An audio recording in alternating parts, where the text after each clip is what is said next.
mic on. All right, everybody, can they hear me okay? Sound audio is good. Fred, give me a thumbs up if you can hear me.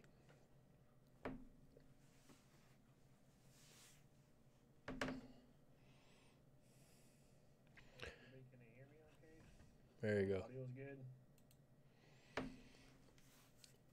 So I see there's a little bit of delay between what I'm seeing and what you guys are hearing. So should be able to hear me now.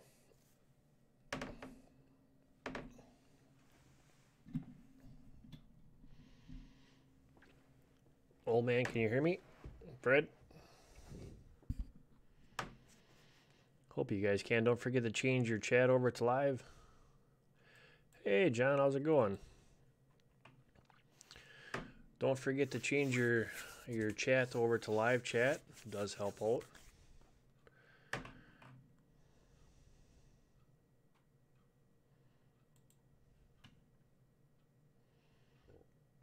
And we should be able to get this thing going pretty quick.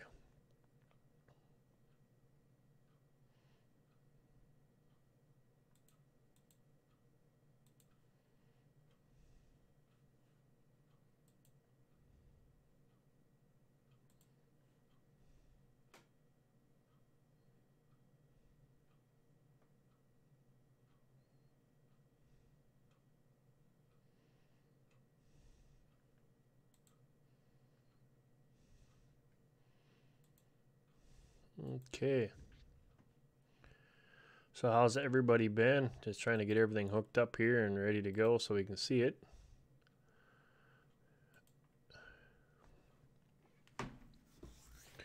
Been doing pretty good, John. I've been really busy working a lot of hours and stuff, but I seen I got to get back on here and get things going. So we're gonna try to do weekdays and weeknight live streams. So and hopefully that'll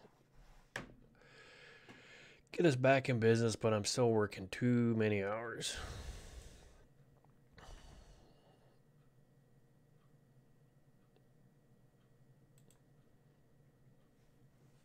Yeah, old man, just try to refresh it, see if that helps you out.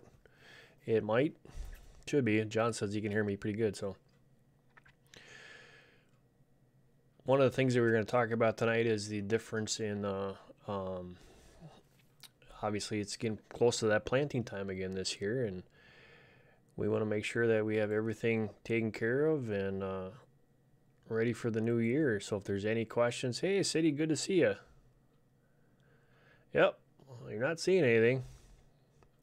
Like I said, I'm gonna try some stuff different here. I'm gonna go a couple times during the week here and do some live streams because I've been off so much, and with work and stuff, it seems like it might be from anywhere from 10 o'clock and midnight, anywhere in that range, depending on my day. So, but I'm gonna try to do it at least 2 to 3 times a week. We'll see how that works out, and we might start doing some in the mornings too, but we'll see how I feel. Obviously I still got snow on the ground, so I'm getting bored. But what's been going on in your world, City? Been doing okay?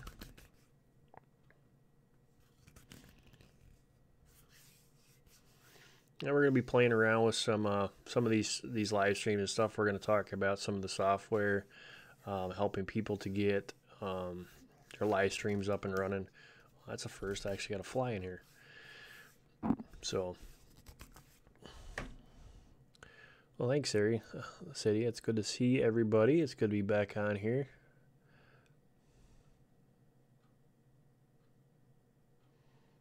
I bet there, John. I know. They grow up quick, so spend as much time as you possibly can. Hey, Sister Sandy, great to see you. I figured you'd jump in here. So like I was saying is we're going to work on trying to get people's channels that want to get up and running. We're going to see if we can help them out to do that and see if we can improve their channel, how it's laid out, stuff like that. So, and we're going to be talking a lot about it's springtime. The homesteading stuff is kicking in full bore once the snow is gone. Hey, Brian, great to see you. we're really going to be kicking her up a few notches. Pressure cooking, old man, is such a... I love my pressure cooker. You can throw a frozen roast in there in 45 minutes, it's done, and it's perfect. It's just amazing. So I really, really like that. It's a really cool way, quick, fast, and easy, and you're out. So it's probably one of the best investments that I bought. We don't even use it. We should be using a lot more than what we do. We don't use it enough.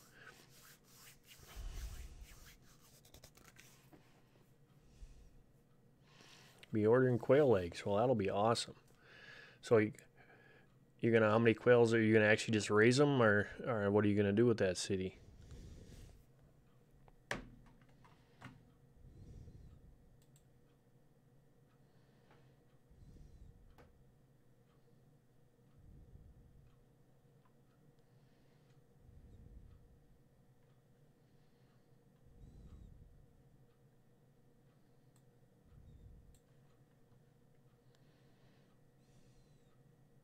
Guys, don't forget to check each other out. Make sure that you're subscribed if you like what you see.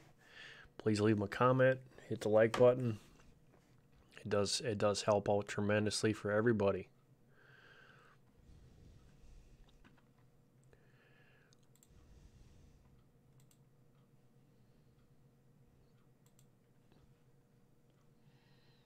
There, now I got it up. I'll tell you, after not using this stuff for a while, you forget how to do things.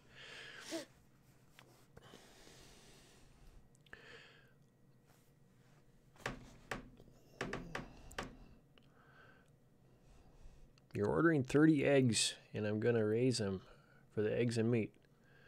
That's going to be a lot of fun, a lot of work. You build a coop ready for them.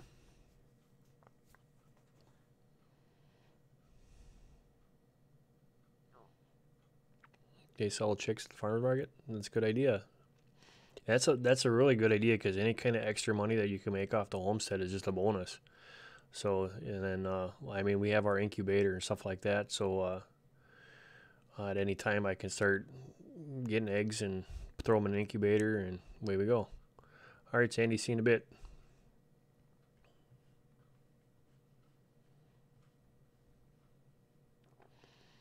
So like I said, we're going to try this. We're going to go 3 days. Hopefully I can do this 3 days a week, at night or in the morning, depending on how it is. But that's my goal. And so we can get some of the things ironed out here and back in business. Great to see you, Fred. Glad you could join us. I haven't seen a lot of you guys for a long time, so... I know Merle's been really busy too. They actually got stuff in the ground, and he's working on putting up his greenhouse / chicken coop and cutting trees. So he's been going non-stop since it's been nice out. So he's working hard. So hopefully, one of these nights or mornings, maybe we can drag him in here.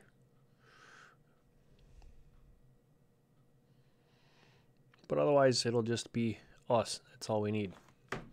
And then sometimes too, you know, as we get going back on schedule and people can start to figure out that I'm on, more and more people will come in here, and then you guys can actually get some new subscribers in here. Thank you, sister. Appreciate it. I did tweet it out. You guys get the, hey, the sister Sybil. Great to see you. Did you get the notifications on YouTube, Sandy?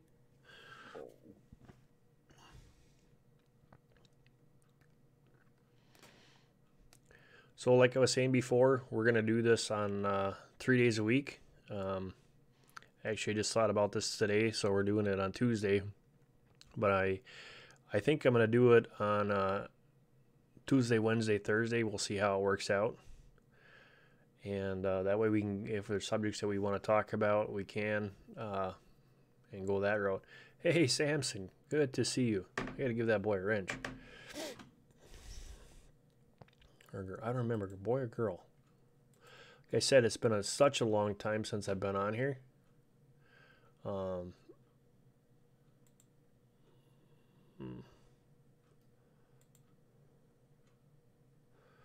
That There you go, Samson. It's been such a long time since I've been on here for forgetting how to do stuff. It should not be that way.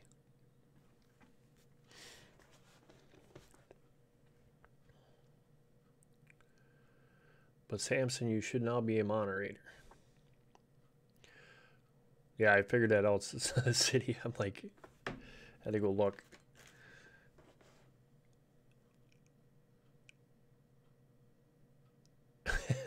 You got a wrench back now, Samson. So are we all ready for the big spring? I mean, I still got snow. Hopefully by the end of the week here, it'll be gone. By the weekend here, we're supposed to be, knock on wood now, we're supposed to be 60s, 70s. Yeah, don't forget to share, guys. Don't forget hit that likes, the thumbs up, because like I say before, it helps not only my channel, but it also helps you guys, because then it shares it out and everybody else, and then it gets a bigger audience out there. So it's huge that we share to each other. And guys, remember, check each other out. If you don't have somebody, and remember, YouTube does clean house every now and then. So we'll talk about that a little bit tonight, and we're going to talk about the 10% rule and some of those things too, because some things happen, and people are changing and subscribing, and you have more and more of these sub for sub stuff. So I'm gonna kind of explain tonight, and I'll probably do a little bit more of this throughout the week here. Oh man, it's 52 degrees. Actually, right now when I came home here, it was like 52. I already rolled around 2,000 square feet. Man, I miss that kind of stuff, but we're doing the back to Eden method, Samson. So got rid of the tiller, and we're just putting compost down. So that's a great way to do things.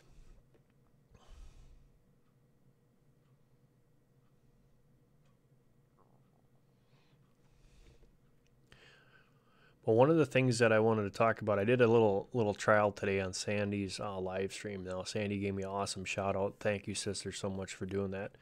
And Fred was in there, and Simply Shannon, and some other people. So there's probably 5 people that knew me, and there's probably 5 or 6 that didn't know me. So when you do that, and you think when you're going to these sub for sub channels, or you're doing these get to know things, what happens is there's called a 10% rule. You can cut off 10% of the people that are in there that are going to actually subscribe to you. They're going to subscribe to you, and later on they're going to drop you off. Now, an amazing thing happened the other night. I just happened to go on Pusa Studios to see how Andrew was doing and say hi. He immediately pulled me up on his display, and I instantly got over 67 subscribers in less than 5 minutes. And I was like amazed. I said, this is cool. This is awesome. Wow. And then the next day I lost 25. So that's what I mean by the sub for sub, or the stuff like that, like I told and wrote on Sandy's, is you're looking for true subscribers that are going to follow you. So if you look at, you've got 100 people, 10% of the 100 people are going to watch and actually be active on your system and actually be a part of you. And as you grow and get bigger, that number gets bigger, and you're going to see more of an influx. But the 10% rule is pretty good. That will tell you the same thing for your watch time on your videos that you make. So if you're also a creator like I am, before YouTube is actually going to push my video out, I have to have 250 people have watched that video before YouTube is going to do anything extra for me. And as that number grows, as my subscriber list grows, that number also grows. So that's why we constantly got to be making new content, constantly be sharing with each other and getting information out to other people.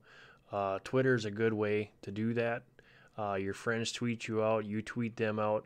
Anything in that way is going to help make your channel grow, and it's going to be a more of a productive growth than when you go into a sub for sub or anything like that. That's what I'm trying to get across.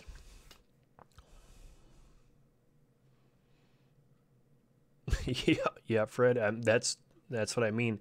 When people are just clicking numbers, if you don't do it, there's a correct way to sub to a channel too.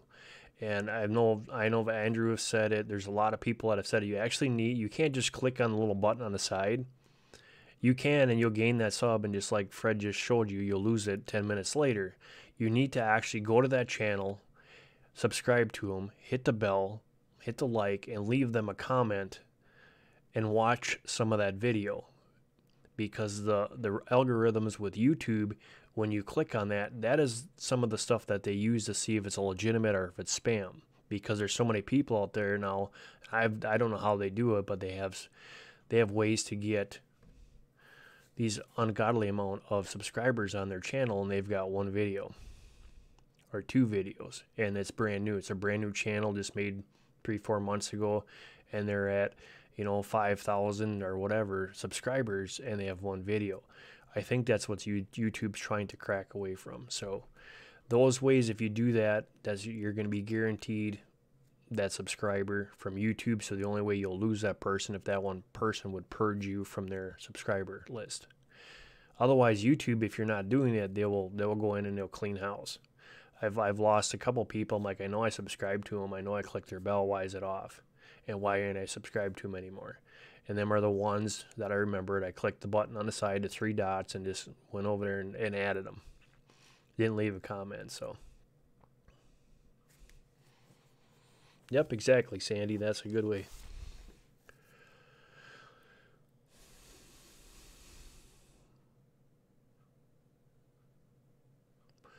Says, why is it when I put a comment, the thumbs up goes to 0? I don't know what you're talking about, old man.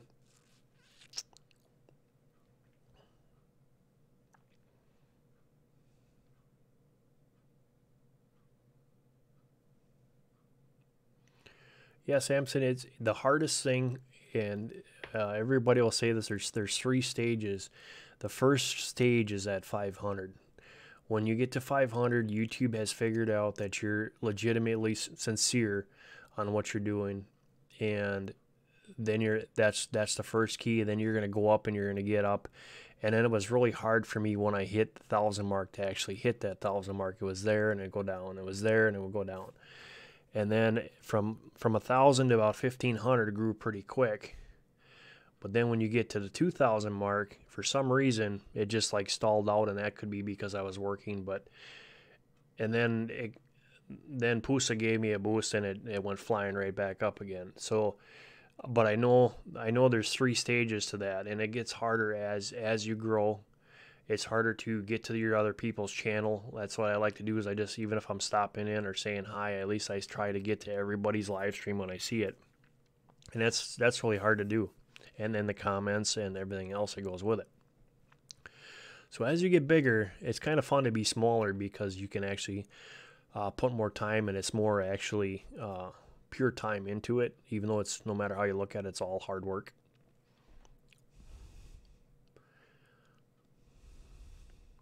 Yeah, your health is important to you, City. You got to get it back before you can do anything else.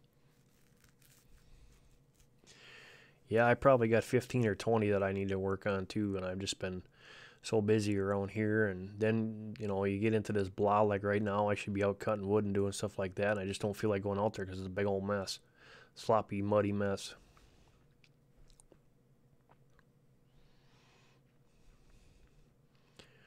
So them are some of the tricks that can help you out, but don't be surprised if you go into these streams and, just like Fred said, you got 30 subscribers and 20 minutes later you drop down 40. Don't be surprised at that, because that's how that actually works.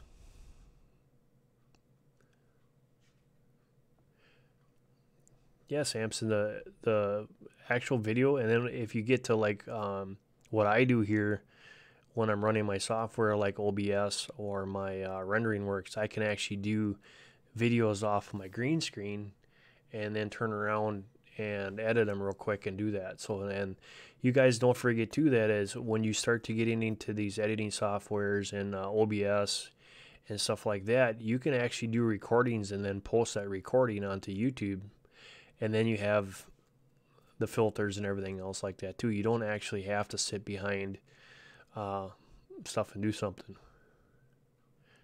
Yeah, well, that's what I started with too. Is video or movie maker on Windows, and then the one that I run now is I run Power Director, and that has all the bells and whistles on it, and it makes things so nice. Yeah, Fred, I remember those days when it was simple, and then you just videotaped it and threw it up there.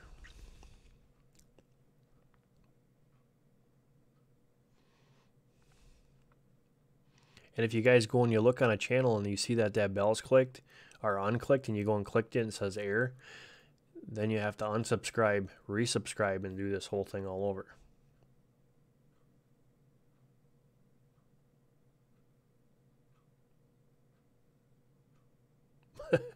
Yeah, I don't know. I don't know what's going on, old man.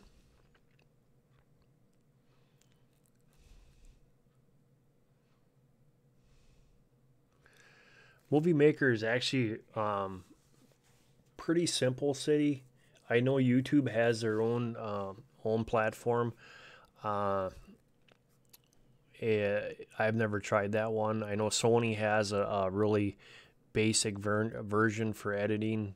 Um, there's a bunch of really high quality ones out there, and then there's some of the lower ones. The more you pay, the more you get out of it. So I know DreamWorks has one. Adobe has one. Mine has audio, video, and rendering, and live streaming, and I can do recordings, all that kind of stuff. So it allows me to have every aspect of it.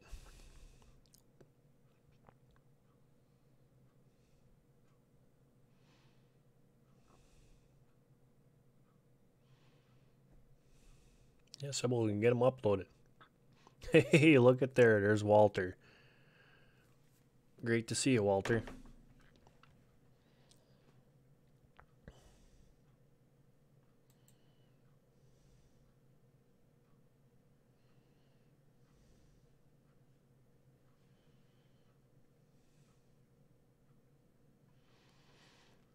So those are the kind of things that can help you out and get you to where you want to be. Flamora.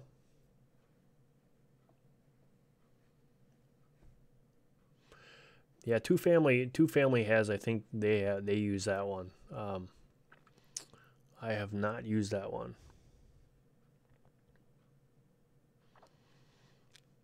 I know I've been working with Sister Sandy and trying to get hers up in her channel fixed up and all nice and neat, and working on the channel art with her. So it's time consuming. So, but yeah, you got to remember too, your banner of your channel is what everybody sees. So you want to make sure that that's your selling point. So you should have everything that is in that banner, so it speaks loudly what you are, because that's what people, so they know who you are, what you're about, and what your channel is about. Those are and then we'll get into some of the thumbnails and stuff like that, because that actually helps too.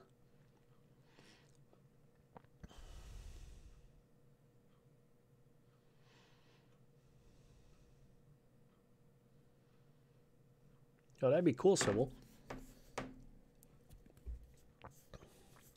And two, guys, remember that your audio and your video is just as important as your channel. If you go to a channel and you ever notice you hear somebody like they're talking through, it sounds like they're going through a wall. People that if they can't hear and understand, they're going to leave. So the audio is a really big thing. And when your channel gets bigger and it starts to grow, then you start having to get the better cameras, the better audio, and stuff like that. And now I see that YouTube just put out a thing that anybody that's under 1,000 can't use their cell phones, because these cell phones are really nice. I mean, they shoot really good. So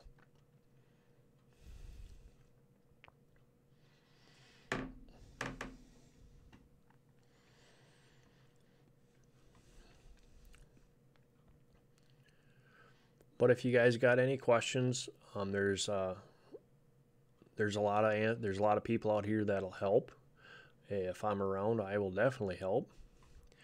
And go through the channel art and go through your thumbnails, and because if you think about it, a thumbnail, most people don't read what's underneath there. They're just looking at pictures. So you've got 3 to 5 seconds for that person to decide if they want to watch your video or not. So a thumbnail is very important. Thumbnail, not thumbnail.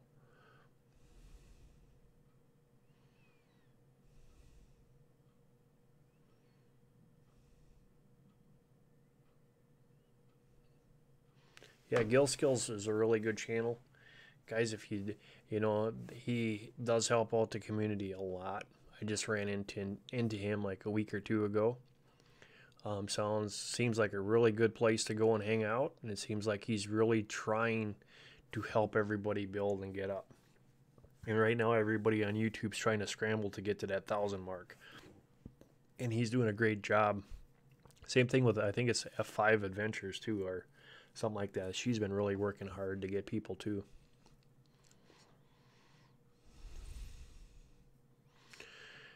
Yeah, you can do that. Depends on how big it is and some of the things of that. Let's see here. So this is one of my pictures for, and this is actually my banner shrunk down. So pretty much you can see, and it says in there what my channel's about. We do the back Eden gardening, we do health benefits, we do canning, and we do meat prep. That goes with homesteading. So this is the kind of things that you can do, and there's a really great place to go, and that's Canvia. And Canvia is free. You can go check it out online.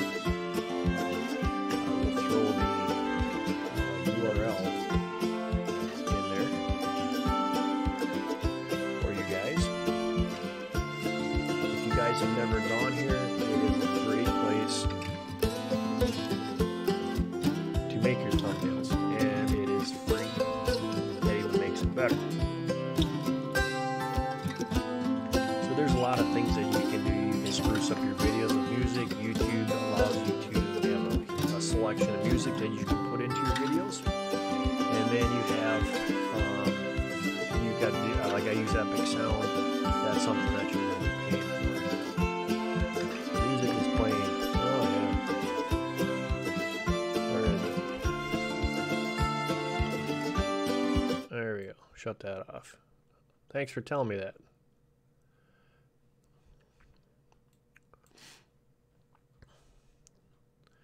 Forgot that one had music in it.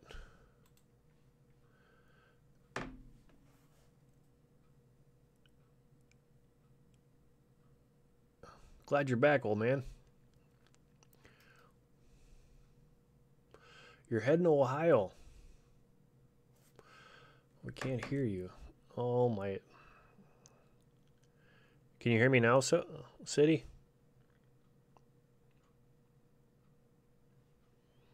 Everybody hear me?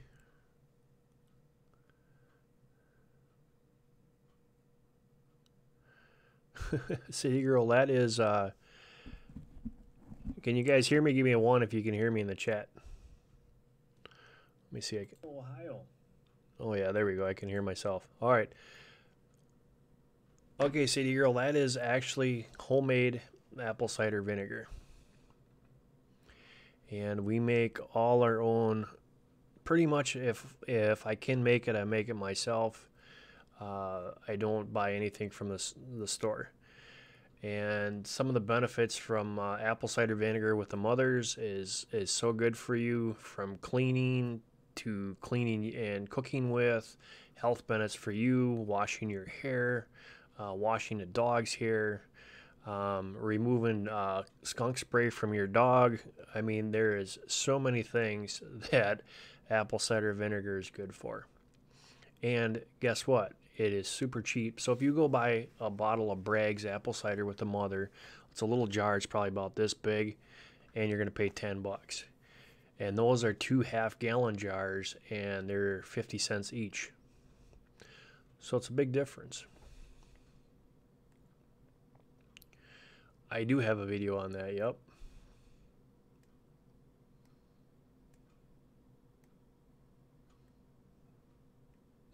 Simple, yeah.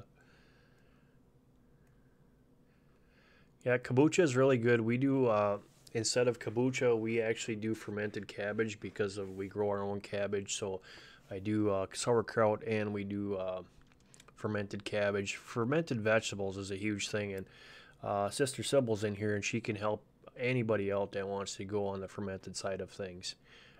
She's really knowledgeable in that area. So it's, and those are the things that's pretty cool with being part of the homesteading is you have a whole encyclopedia of people that know different things because not everybody's going to know everything about it. So it's pretty cool that you can go and ask this person, hey, how do you do this or how do you do that? And I've always found out that the people that have been doing this their whole life, it's their only way to live, are the best ones with the best knowledge. Fermenting is fun there, City Girl. I actually do like it a lot. The health benefits from it is just amazing. So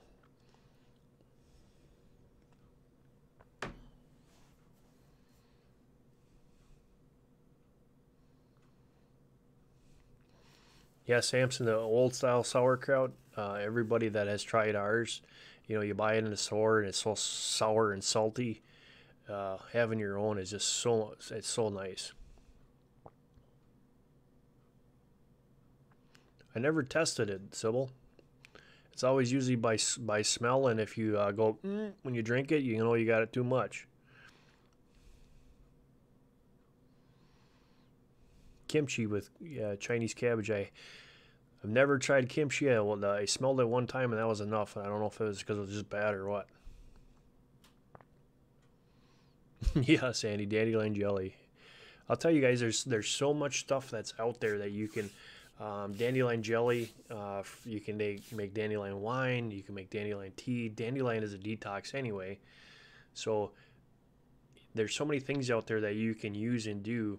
And one of the great benefits of having the homestead, building the homestead, is it's renewable. So you can go out there and pick it every year. And that's what my homesteading is turned into my ultimate prep, if you want to say it that way, because everything now is renewable. I have enough of my asparagus established now so that I've got a constant supply of asparagus. I've got my wild edibles in certain areas that I go to that are always there for me. So if I need to get a purslane or if I want to get anything, dandelion, burdock root, nettle, that's all on the property. I just go into a certain area and grab it. And that's what's cool about things. And then you've got the sweeter ones like sorrel and wood sorrel and sheep sorrel, which is actually called woodsman candy. If you look in the bushcraft or bushman's way of thinking, they call it woodsman's candy. That's kind of things that you want to look at, and it's always going to be there for you. And then when you start to do, if you're doing the back to eat method or the chickens or rabbits or goats or whatever you have on your property, and you start building that soil. That's the key to everything, is that soil is fresh, it's always there, and it's full of nutrients, and your plants soak that up and it brings it to you. Just get back in here. Dandelion honey, yep, Sybil, I made a lot of that. And actually, we sent a jar to Sandy. What else did you get, Sandy? You got some of the apple butter too, didn't you?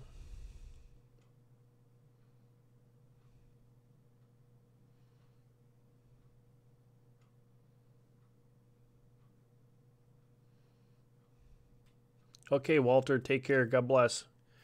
Thanks for stopping in. But there's so many things that you can do to get yourself on track. And, the garden, you don't need a huge acre garden if your soil's right. And if your ground is plentiful and healthy and full of vitamins, minerals, your plants are going to do better. They're going to produce more. And the vitamins that is in there is going to be beneficial to you because we do so much better with plant-based vitamins than we do with the pills. Because if you guys ever want to take your pills to see what you're doing, take them and throw them in. I think it's Sybil. Is it like 5% vinegar and water for our stomach acids? I don't remember. But you throw that in that mixture, and you see how long it takes to dissolve that. And you know, I've seen a couple of them come back 2 weeks later, and they're still there, and they're supposed to be like the men's all vitamin. It didn't do nothing. It just sat in there.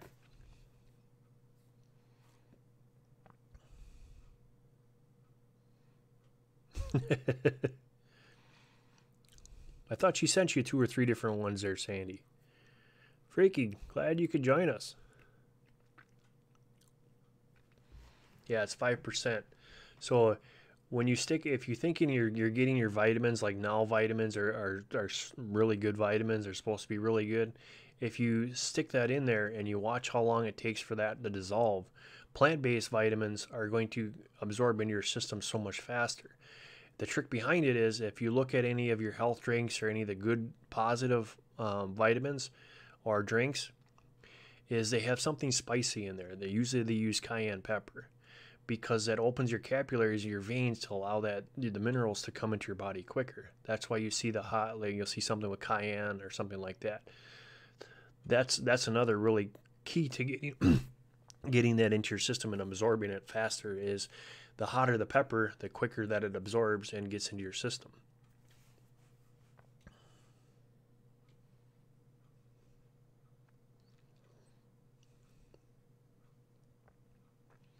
So what else did I miss here? City Girl. You have to do raised beds. They're good. You know, Sybil, I think, has talked about this many times where she used to use swimming pools and garbage cans. I know I got a friend in Canada that used 55-gallon or 20-gallon garbage cans and grew his potatoes, and his potatoes were like this. So there's ways of doing it. You don't have to need a big chunk of land. Honeysuckle jelly, that'd be really good, Sandy. What did Samson say?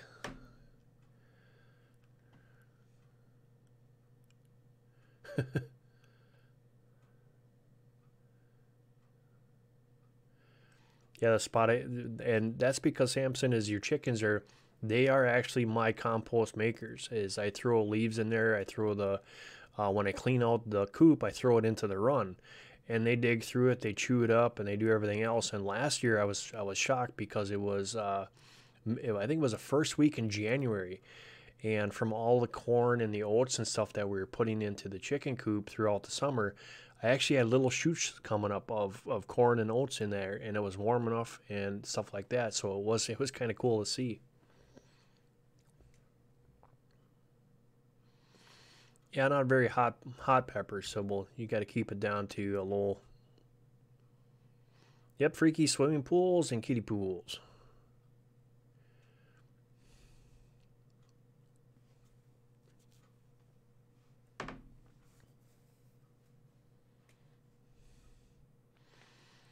Yeah, oak trees and clay and sand. That's what we had here, and that's what I started with was clay.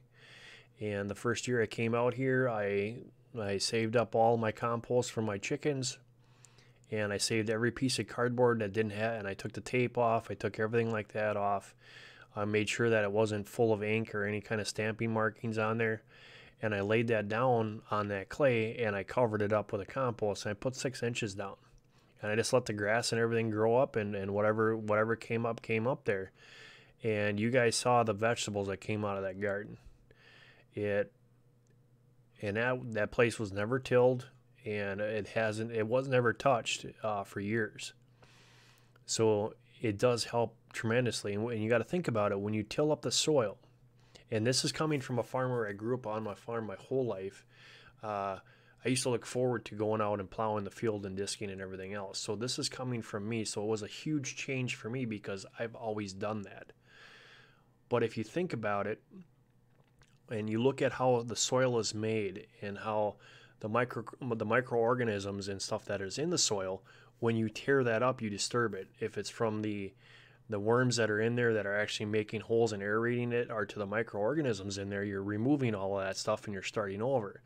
But if you are able to pile stuff on top of that, and the cardboard killed the grass, and then the compost was laid down where the nutrients and everything is and the vitamins and minerals are, and then I put 2-year-old wood chips on top of that. And that's what I do, and that starts to create this humongous organism in the soil itself, and the plants will just flourish. And that's how you build your soil. And people are saying, well, what about lime? How come you're going to do this because my acidity is off and this and that? Every plant is different. Some of them like more calcium, some of them like more potassium, some of them like this. But when I found out that the soil is at its neutral position and the best, and with the compost, it's healthiest, I can grow anything I want and not have to worry about it. Yeah, the kiddie pools are awesome. I like that idea, Sybil. We don't have to do it here, but that would be really good.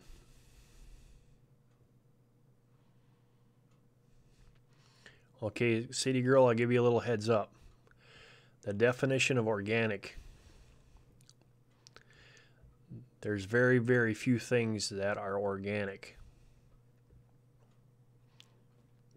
So you got to know what, because organic means what you put in there has been no chemicals in there. It's all natural. So like with us on the land, the chickens go out, they scavenge and they scratch and they peck and they go wherever they want to. And then they go back at nighttime, and I've got pine shavings and pine chips from the chainsaws and from the chippers that we have here on the property. So if it sticks or whatever else that came off the trees, I'll chip them up, or I rake up the pine. So that's all natural. Then we throw it in the chicken coop. The leaves that fall off the ground, that all goes into the chicken coop and makes the compost. So, and the garden stuff, like the scraps that come out of the garden, the weeds that come out of the garden, that all goes into the compost. And even then, with what's going on with chemtrails and everything else, can I say that's truly organic?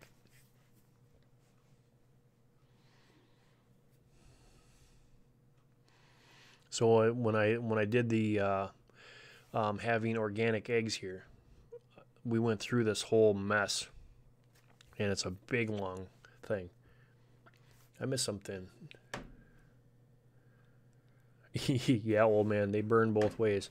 Well, like I said, anybody that wants to try it, I can send them the Reaper pepper. That's about the hottest thing on the market right now, and I've got a video of me eating them when I made them with my pickled eggs, and it's kind of a funny video.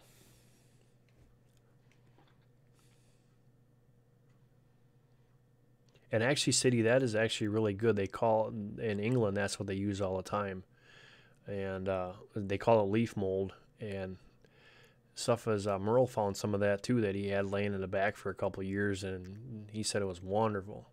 I don't have enough trees to do it, so I just use chickens.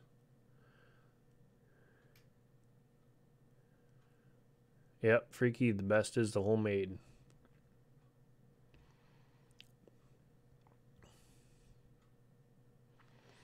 Well, City, when you get your soil to the right contests and content and stuff like that, you'll have a natural worm bin, and they love the compost bins too. I've got two that are I think they're 6x6, and I got 3 compost bins that everything goes into. Sister Sue, how's it going? Yeah, I'm up late because usually I'm up till midnight, 2 o'clock, depending on what I work. So we're going to try, once again, guys, like I said before, we're going to do this. I started this Tuesday, so I want to do it at least 3 days a week. So we're going to try Tuesday, Wednesday, Thursday. Oh, Nightbot, when did he show up? There he is. Sorry about that, old man. We're trying out Nightbot here. Everybody else is, I figured, what the heck? He finally shows up.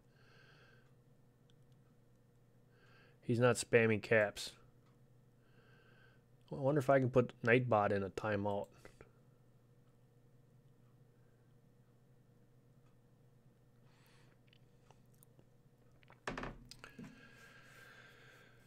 So one of the new friends in here is we're going to try is Nightbot from the last live stream that I had. There's some things that are set up with Nightbot. So Sandy, you have a new moderator in there. So we might have to chill him out at points because I'm new to Nightbot. Yeah, I've never tried Nightbot before, but last live stream that I had made up that decision. So we'll see if he works, Samson, and if he doesn't, we'll just boot him out.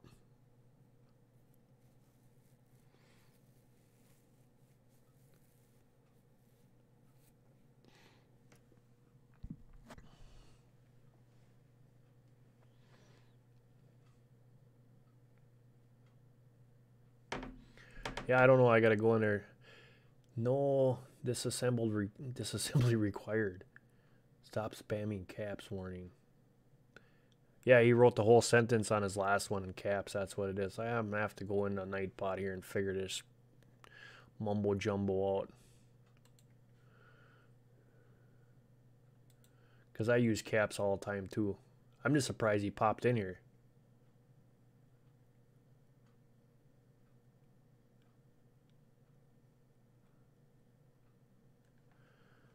Oh, it just finally turned it on, I guess, huh?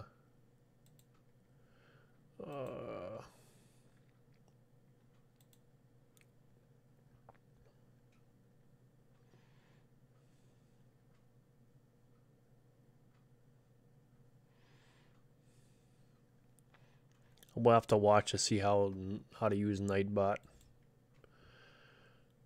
I'll figure him out.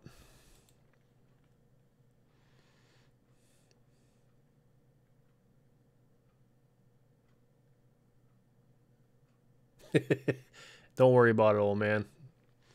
Sorry about that. We had Sister Sandy and we had some other things happen in here, and so we're gonna try it out because I put a few things in there, but I gotta go back in there and change some settings because I use caps too most of the time. City Girl just used all caps and nothing happened with her, so I don't know. I know what it is. We're gonna do this. Then he'll leave you alone. There you go.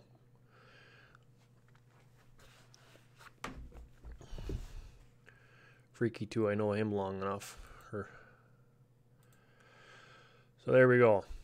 That takes care of that problem. Jewish Redneck Peppers, great to see you.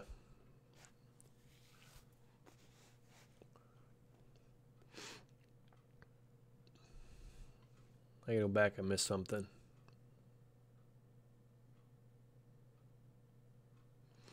Yeah, Samson, he's got all them. Well, everybody uses them, so every time you use Nightbot, you're a subscriber. So yeah, that's why he's got so many subscribers. I usually don't have to worry about it.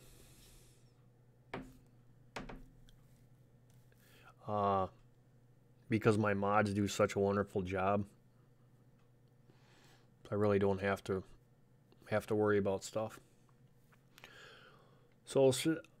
So Sue, we are going to, I don't know if you heard me or not, I'm going to be going on at least 3 times a week. Right now I'm going to try it on Tuesday, Wednesday, Thursday. And it's going to be anywhere from sometime after 10. So we'll see how that works out, and then we can actually get talking about the homesteading, getting stuff started up. I'm sure sometime in there the politics, and helping you with your channel. I'm not actually out. Anybody that's in here, you don't have somebody, go check them out, go leave a comment. You guys all have heard that. But we're gonna help to set up your channel, how to set up your home page so you have the banners, that kind of stuff. So, and we're gonna be going, you know, I'll probably go for an hour or two, and then we'll see how it works out. See if I can hang with the big dogs anymore. I'm getting pretty old at this, rusty. And then if you guys got questions, you want to play with OBS, we can do that. I used OBS now for a long time. I got it pretty well dialed in. So got some new camera hookups, how you can take and set up your video camera and actually use it for live streaming. There's a trick for that.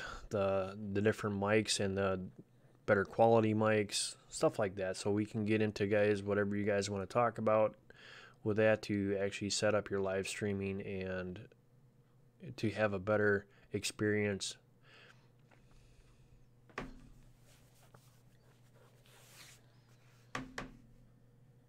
Bring out the WD-40. That WD-40 works in anything, and it's great.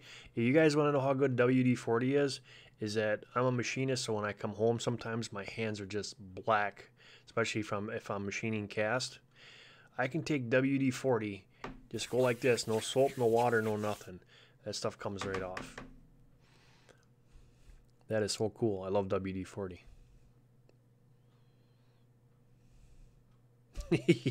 Yeah, Sandy, you better get my coffee. Welcome back, Freaky. And the other thing too is I might bring back Google Hangouts and have some of you guys up on a panel. We do that, so that'll get you more time and see what's going on.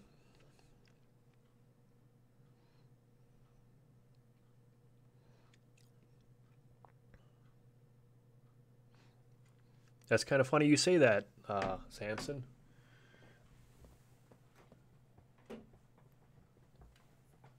Mine's right here.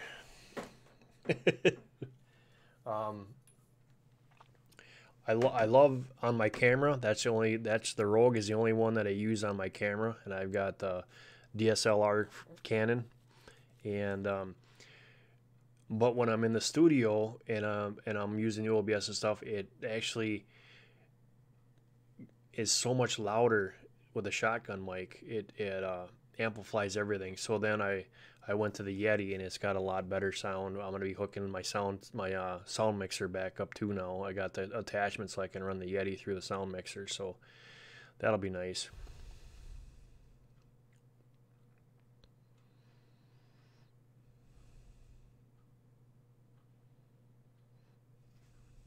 Yeah, arthritis, that works too. Yeah, WD-40 is wonderful stuff.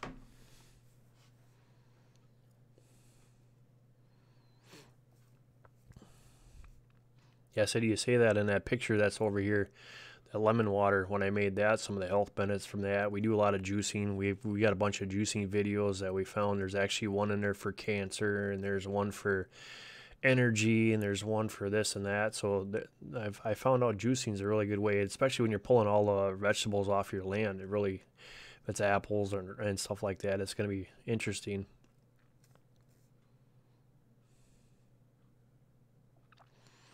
The Yeti will run you about for the for the shock mount and the muffle and the Yeti. You're probably got 150 stuck into it. So it's and why I did this is because when you have it on a table, it just amplifies. If it creaks, knocks, if you hit your knee on your desk, however you want to look at it, it just seemed to amplify it. And one of the things when I did the research, they said to put the Yeti on a stand by itself and have it floating. I did that, but then if you move it like this, you could hear everything. Just like now I touched that spring back here. So then I got the shock mount, and now it seems to be a lot better. And it's a condenser mic, so you can change it for all the way around if you're having a conversation with one or two people, or if you got a whole room, or if you're doing music or whatever else. So there's different settings on there, and then you're using your like my computer is actually using the audio card off my computer right now. Once I get the mixer hooked up, then I can use a mixer and I can do the better sounds. You can have the actual, the bass and the treble of the voice. So that'll be nice once I get that hooked up when I get time.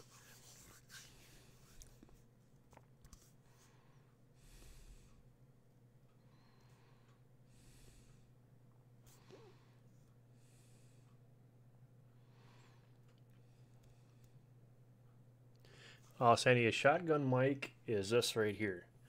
This actually hooks into my Canon, and right now I got it on a pole because I can use dual mics. So if I want to get more of a surround sound, I can do that. But this is a shotgun mic. So what you're looking at is everything is picked up right here. This is a huge condenser mic is all this is. But this goes on top of the camera, plugs in with the audio cord, stuff like that. I think somewhere around here too. I got a little one, that shotgun mic.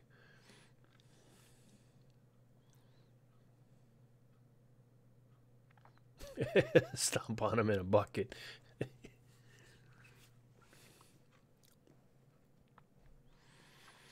And some people, you know, you can get them on eBay. Some mics pretty cheap. Doesn't mean you got to always buy a new. Merle's found some really good stuff on eBay. Excuse me.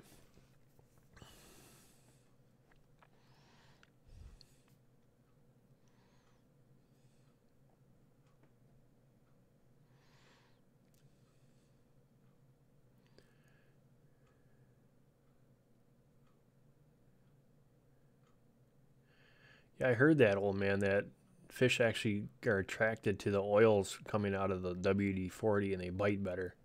Never tried it before, but I've heard of that. You guys will find a lot of things that are on eBay that are actually pretty reasonable. Make sure the buyer's a decent buyer and you're getting good quality stuff.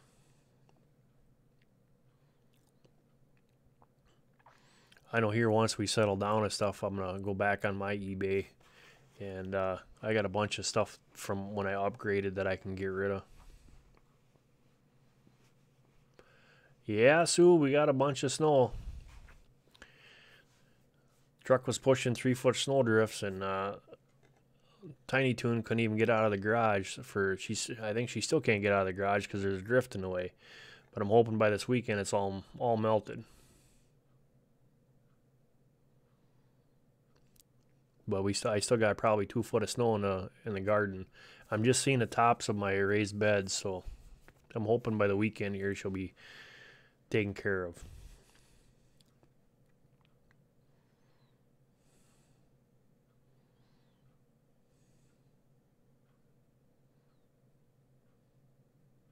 Yeah, Freaky, a decent seller. You can always check their comments, and you know, that's on there, that the stuff that they sold.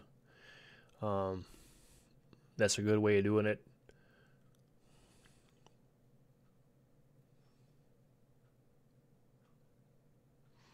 I don't know, Sybil. I think I'd be kind of around here, our pawn shops. I'd be afraid because they don't really know about the mics and stuff. So I don't know if they'd work or not.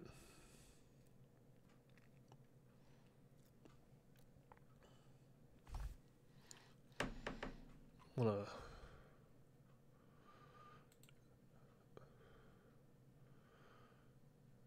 tweet this out again. Oh, it says I already tweeted out.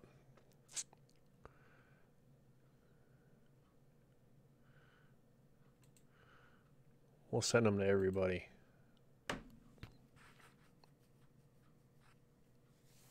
Yes, Andy, that's very true. Look at the feedback on there. That's a huge thing.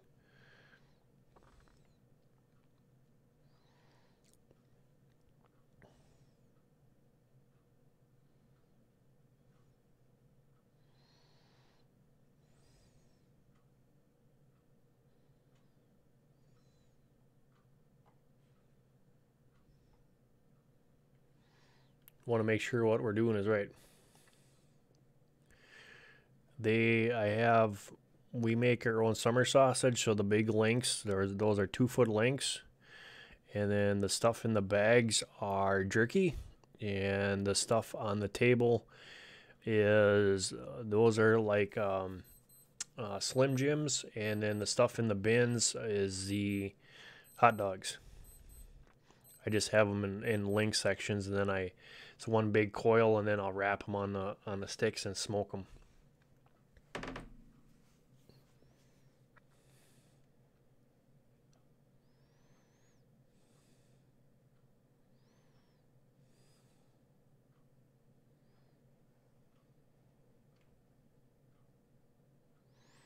Yeah, I wish that's all we got, old man. We ended up getting pounded this year. It makes me. This was a hard winter.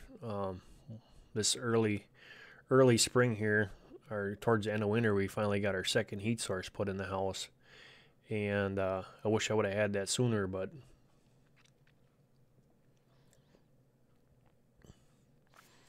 Next year will be nice.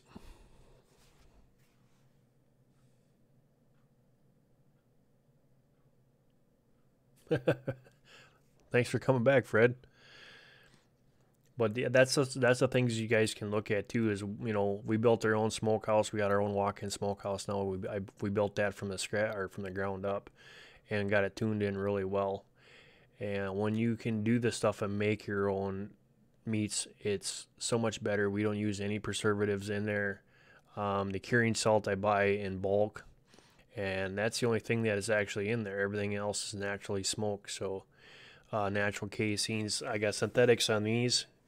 But like when we do our brats and our breakfast sausage and stuff like that, that's all natural casing. So freaky, I don't smoke.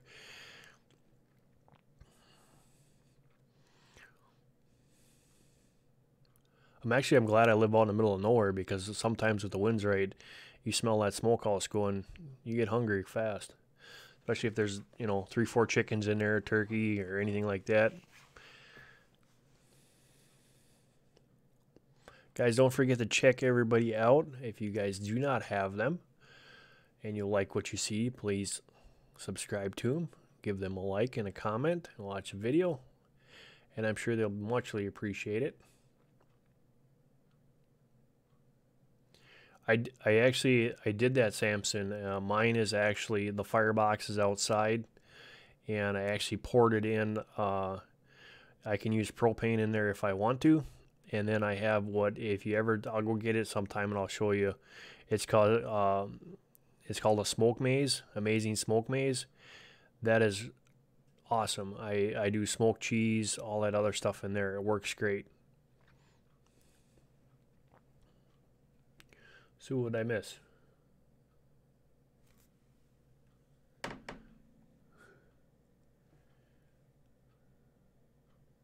Oh, sorry to hear that, Sue. Yeah, it was a hard winter. Thanks, Fred.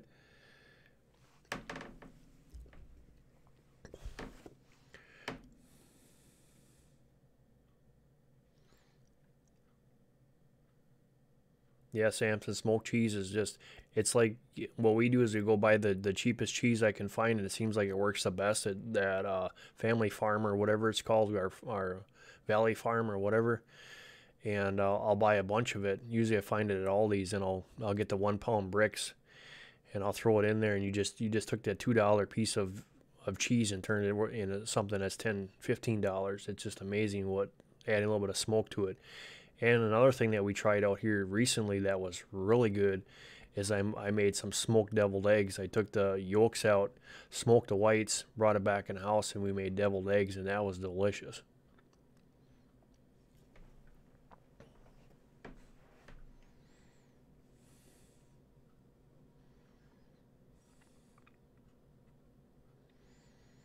So we've been trying, I did smoked pineapple, which was amazing, and then I sprinkled it, or I rolled it around in brown sugar and pounded it in there, and I sprinkled cayenne, and I'll throw that in the smoker, and that's just amazing too.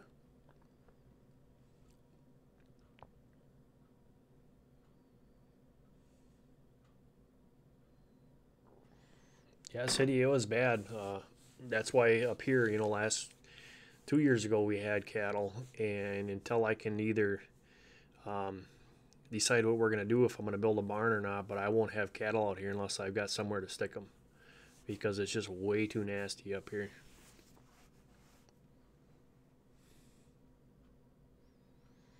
Yeah, I wish I had a walk-in cooler, Sybil. Right now we've got 3 chest freezers, and a walk-in cooler would be nice.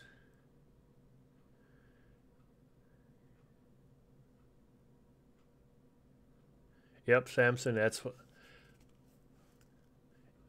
exactly what I do. I'll tell you what, that was, we make our own paprika, we make our own smoked salt. I've done so many different things, but when I made 2 dozen of the deviled eggs, smoked deviled eggs. We had them here, and I had like 6 or 7 left, so I took them to work with me. And I mean, it's like people never ate something like that before. They're just amazed how good. They're kind of funky looking. They're like, why are they all brown? I said, well, I smoked them. You smoked an egg? And I'm like, yeah.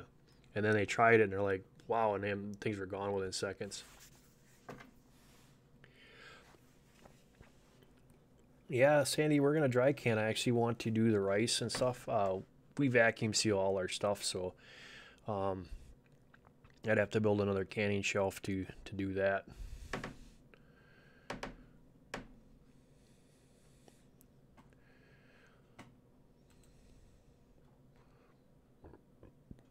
Let's see if I can bring up a picture of my canning shelf right now.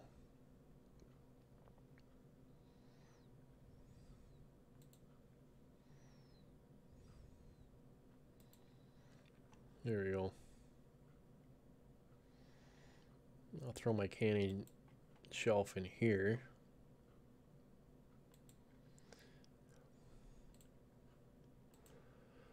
Oh, where am I? Save pictures.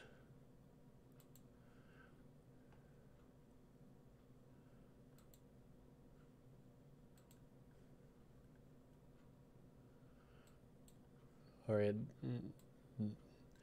This thing goes all the way to the ceiling, as you can see. And this thing is just completely full now. There's no room for anything. And right here I have another one that's completely full too. So we went stir crazy with canning this year. But I'll tell you what, by the looks of the way this weather is, it's a good thing that I did.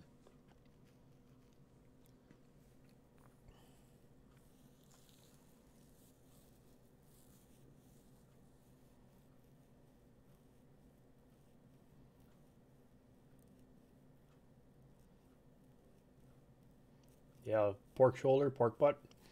I made some last summer, Samson. I made some pulled pork, and I did it. I smoked it for 8 hours. I slow smoked it in the smokehouse, and I brought it out, and we threw it on the grill on open fire, and that was just awesome. That that is 2 feet deep. Each shelf can hold 100 quart jars on it.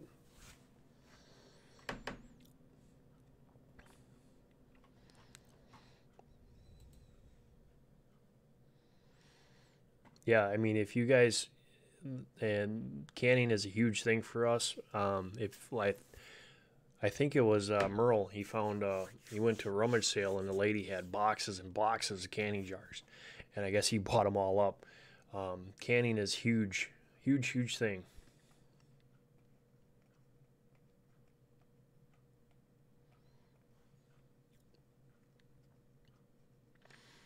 Yeah, we got navy beans, black-eyed beans. We've got kidney beans. We've got all kinds of different stuff, dried beans. And then we vacuum seal them, and then in the mylar bags, and I put oxygen absorber in there. And that's, when you start to do stuff like that, that's just like going out and buying Wise Foods or anything of those other things. It's exactly the same thing. I've actually made some and tried them out. I took them out camping with me one time, and they're actually really good. I was really impressed with that. And then you could take a slab of meat or something with you and add that in there. Um, One thing that I want to get into more inside of the prepping side of things, because if the power does go out, this year I'm going to do some more of the canned meat. So I have chicken canned and I have beef canned. When I was a kid growing up, we always had canned venison, and it was so good with the gravy and everything, and just over the potatoes. And I want to get into more of the canning of stuff, but we do a lot of the smoking things too. So, Willie, glad you could join us. New to live stream. Well, thank you for joining us, and welcome aboard, guys. Please go check out Willie. And Willie, check out anybody that is in here if you like what you see. And I just did. I just subscribed to you, Willie. There you go. And I will go back later and watch some of your eating broadcasts. Right up my alley. I love to eat.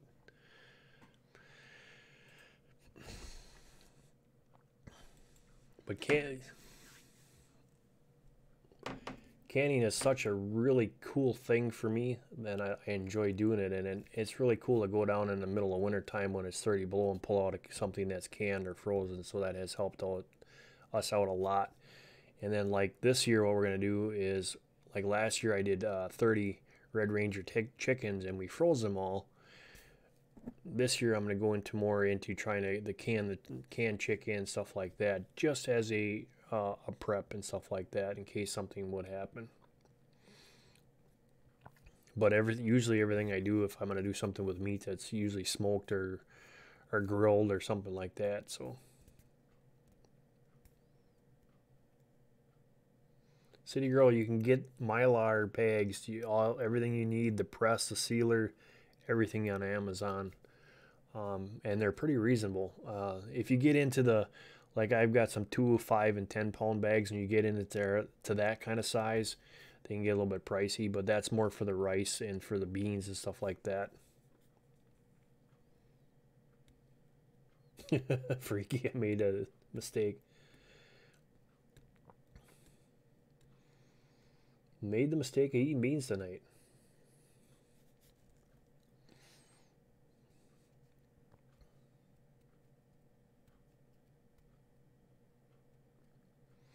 Yeah, Samson. Some of the old stuff back in the day that we ate when we were children, I never even thought twice about it. But now it's like, canned venison for us up here hunting deer meat. It's a big thing, and Grandma used to do it so much. My friends used to do it. So,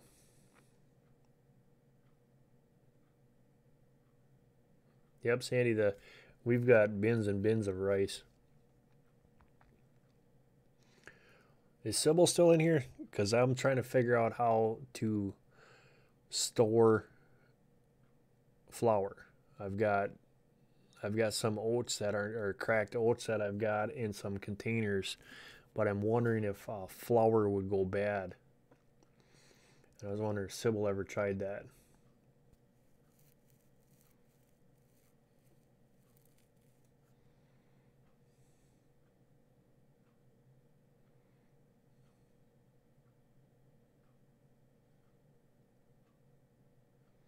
There she is. Sybil, did you ever store long-term flour?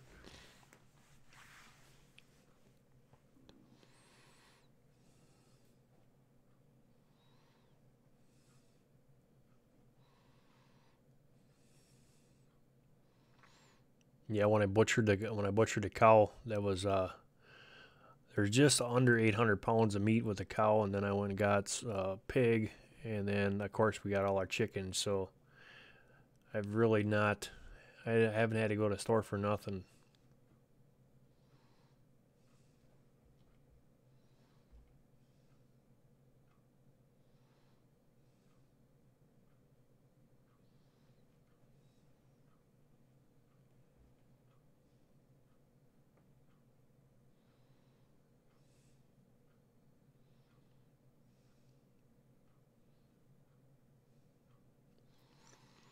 Yeah, I've got Mylar and I've got oxygen absorbers. I just was wondering if flour would go sour for sitting so long.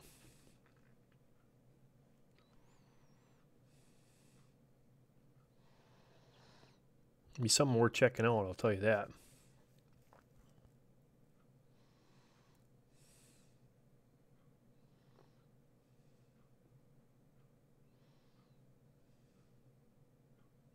No, City, she's saying if you use Mylar into oxygen absorbers, it should work.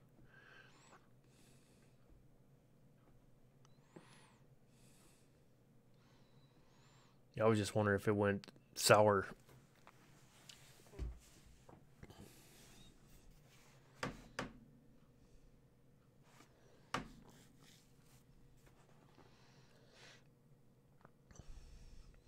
I know I had some freeze-dried vegetables too, and they weren't as good as the stuff that I dehydrated in Mylard, because I've got that big Excalibur dehydrator, so I can do a lot of stuff in a hurry.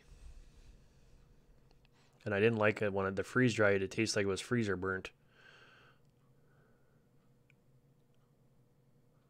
Yeah, Willie, we don't. It's pretty laid back in here. It's not.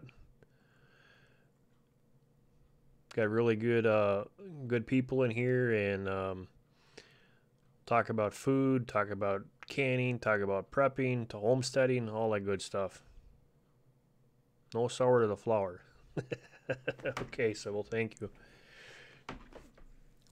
We actually dehydrated some of the wild edibles this year. I did a bunch of kale. I did a bunch of, what else did we do? Spinach.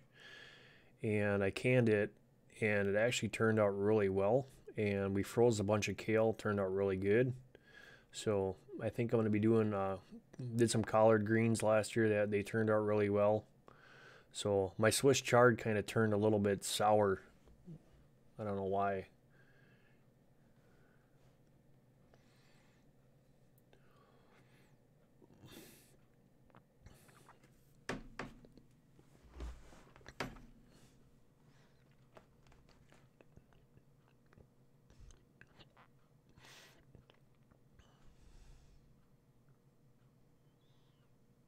Yeah, mushrooms are really easy to dehydrate.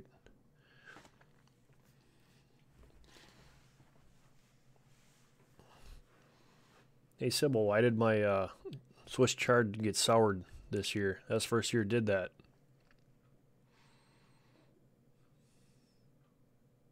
Okay.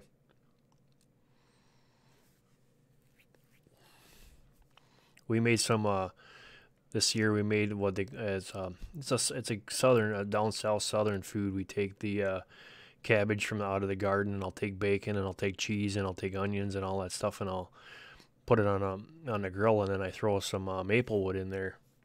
So I got that smoke rolling through there, and we cook that up, and they call it southern cabbage, I think, and delicious. People just love it. Okay, officially starving.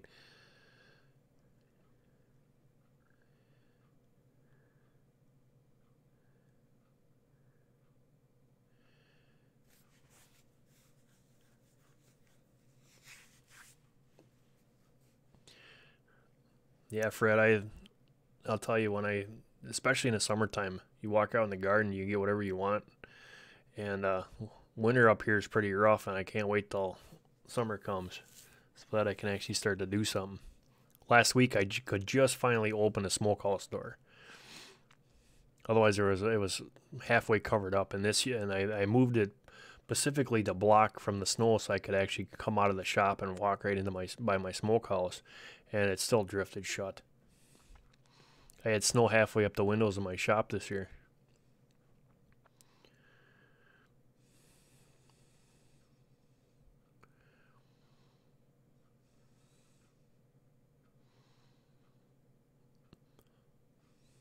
I don't know, city girl. I tried freezing cabbage, that didn't work. I've tried dehydrating cabbage, and it just turns into like a crunchy thing.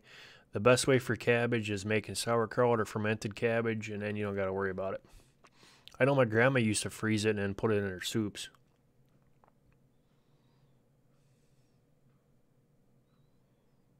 Yep, so, yep.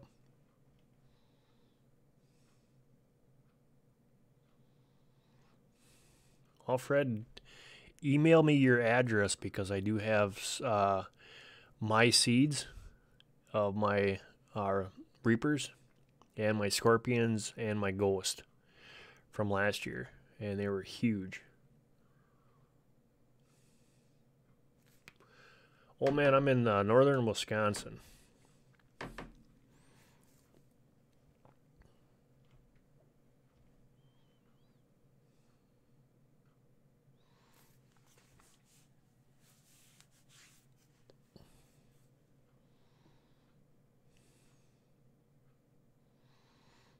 Yeah, see, that's a problem there, Samson. My cool spot is froze spot.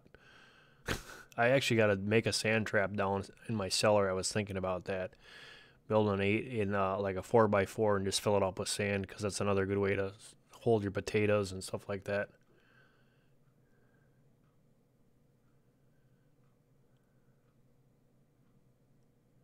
Yeah, go ahead, Samson. I got. I don't know how much to ship to Canada.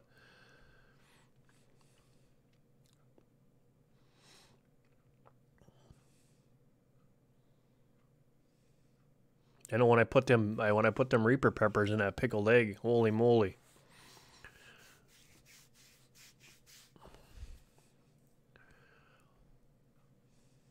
That's another trick too. You guys want to get some good flavor into your pickled eggs.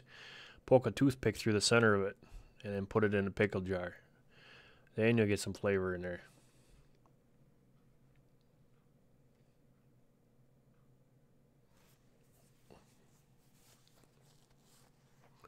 Yeah, Samson, we're still actually running from last year's squash. I still probably got 15, 20 squash that I had that I cured outside, and then I brought them in the fall. And we're still eating there, and the chickens are eating, and we're eating. We made squash bread. We made squash muffins. We've made all kinds of stuff with squash. Yeah, yeah, I went. She was pretty hot, and I like hot stuff, but that fresh Reaper pepper was a little overboard. I think I put 2 or 3 of them in there too.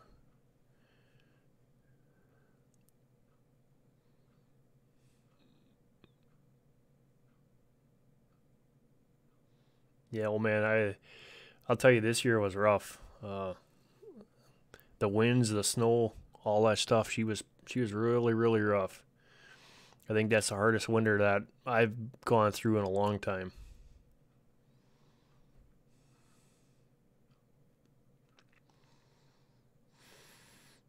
But we're going this year. We want to go, besides the Reaper peppers, obviously we got those, but we're going to more of the heirloom seeds, and drying out our own seeds and stuff like that. We've got ones from our squash. I think I saved some from our cucumbers.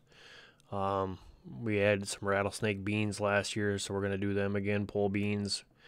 I grafted and made my own jalapenos, so because I wanted them a little bit hotter than what a normal jalapeno was.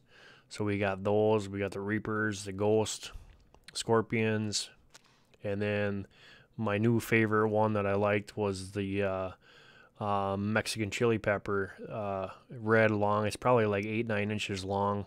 I've got a bunch of them in my garden videos, and they're nice and sweet with some heat behind them. So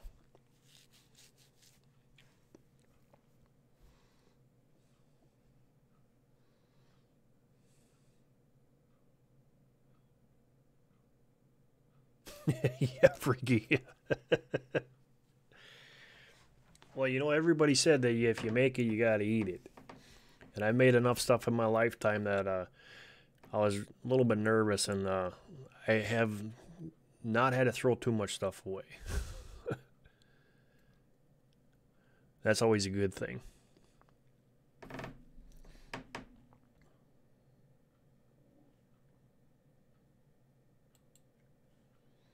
All right.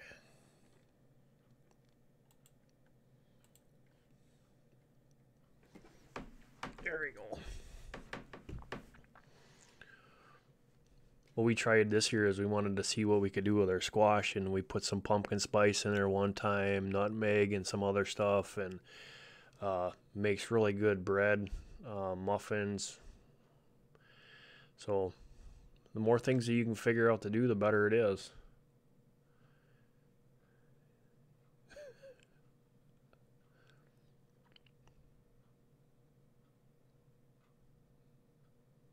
Yeah, Fred. I'll tell you what, some of them peppers that I had this year, I had scorpions. It was like 1,000 needles in your mouth, and that was from one slice of the end off a fresh one. And I made the mistake one time as we were making a big pot of chili, and then we'll can it and we'll put it downstairs so that we can just go down and get a thing of chili. Well, I got this big 30-quart stainless steel pan.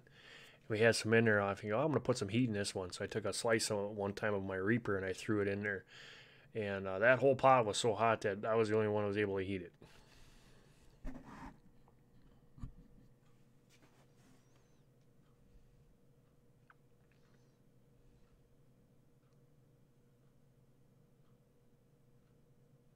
Yeah, my email is the same. It's sergeantrecon6@gmail. That's the...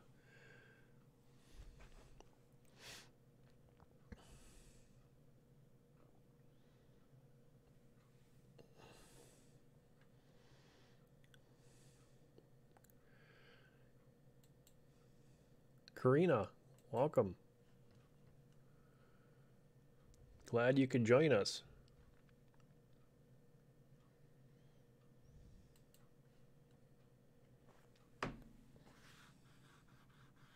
Actually, Fred, I think it was like 3 or 4 years ago, I found it was called lemon pepper, where you get that lemon taste and all of a sudden the heat kicks in. Them things are a little nasty too. And then of course we got like our Thai peppers and stuff like that. But I like to venture out and try different things.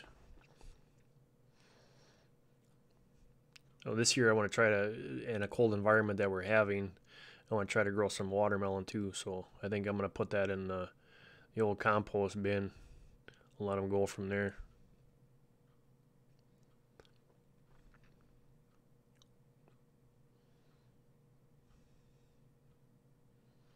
There's nothing like Fred says, there's nothing like a good butt kicking pepper. But I'm not crazy enough to eat like a whole reaper. That's just nuts. What we did last year too, which I thought was really good, is we took I was making jalapeno poppers on the grill, so I'd fill them with cream cheese, put some bacon in there, and I would throw them on the grill. Well, then I got the idea, well, I'm going to try to throw some wood in there, and I got, about 5 years ago, I got rid of charcoal totally. I don't even use that. I use natural wood. And we started cooking them in there. Them are awesome. They're the cream, just put them off to the side. The cream cheese gets a nice brown color, and you put bacon over the top of it with the jalapeno. Well, then we got the idea of using our jalapenos. They're too hot.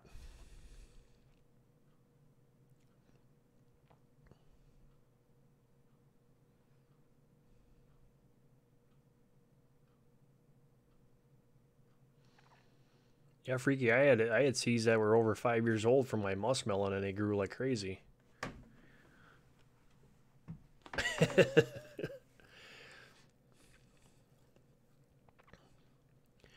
Yeah, Fred, that's over. That's I don't know if I could eat a whole Reaper pepper because I've got the A strain, so they're hot.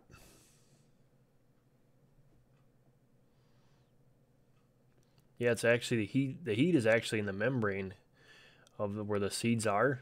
That's where the majority of the heat is. But even if you cut the little tail off the Reaper, it's hot, instantly hot.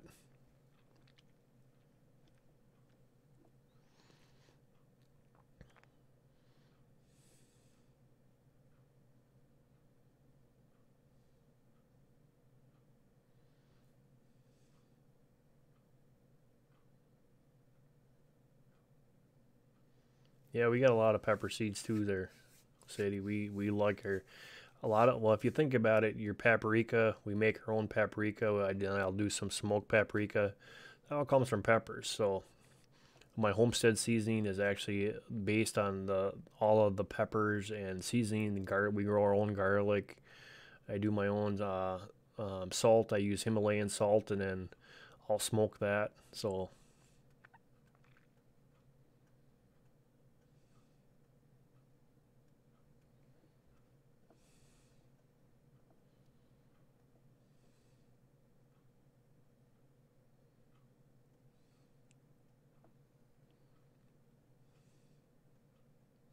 yep, Fred. I have smoked ghost peppers, and I have one canning jar of smoked reapers.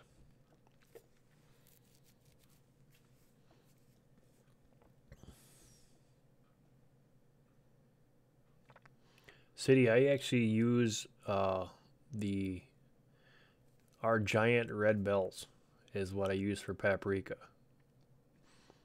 And depending on if I then I will what I do is I will throw it on the grill and I'll char it, and then I put it in the dehydrator and I dehydrate it, and then I crush it up, and depending on if I want smoked paprika or regular paprika, that's what I use. I've actually smoked jalapenos and dried them out and made pepper out of that, which is really good.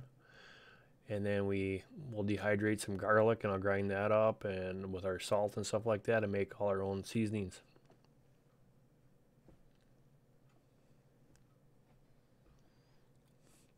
He said, well, I'm not a big fan of habaneros. They seem waxy to me. But Himalayan,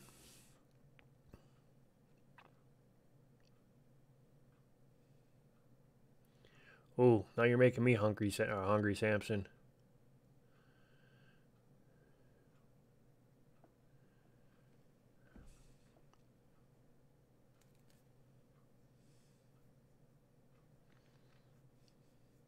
Yeah, I'll tell you what, Fred, if try it sometime. You can do it yourself. It's so easy. You grow the peppers. You can throw it on the side of the grill. The problem with smoking peppers and anything that you're going to do that's a vegetable, guys, is it takes, like we do 12 to 25 pounds of jalapenos when we smoke. And I'll have 4 trays set up in a smokehouse. And that's a 3-day smoke. 24 hours a day for 3 days straight just to get them to dry and to look right.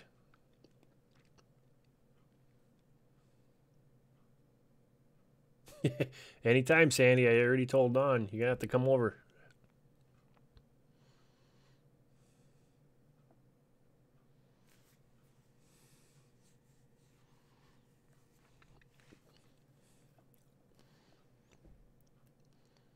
Yeah, if you could figure out to make your own, I got rid of all the nasty, because if you look at some of your seasonings that you use, any of your rubs that you use, any of that kind of stuff, the main ingredient in there is the salt. Well, the salt that they're using is really bad, and then they use MSGs for flavor enhancing and stuff like that. You can do that all yourself naturally. Dehydrate it, grow it yourself, smoke it, cure it, whatever you want to use it for. It's the best way to do it. Pickled habaneros. Well, there you go, Sybil.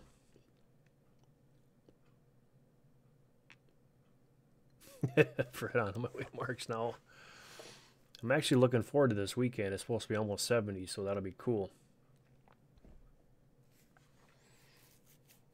Yeah, we don't have any neighbors, city. I lucked out. All my neighbors are big fields.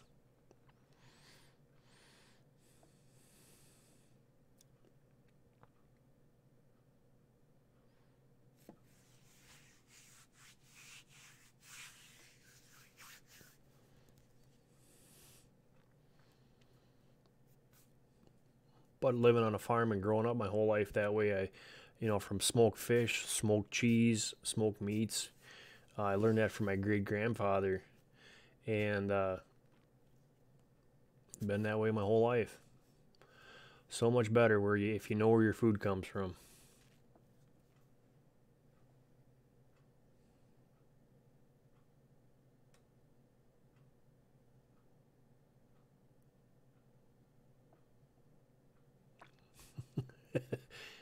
Yeah, they like to hit my apple trees too. So this year I hope the deer around here made it because I think a lot of them probably didn't.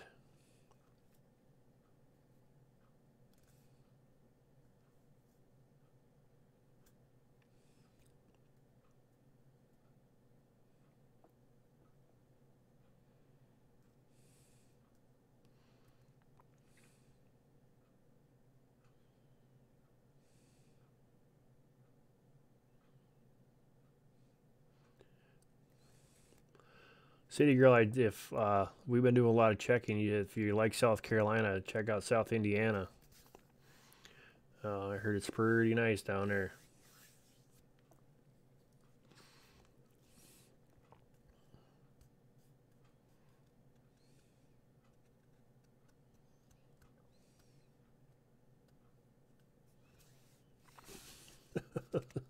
Freaky.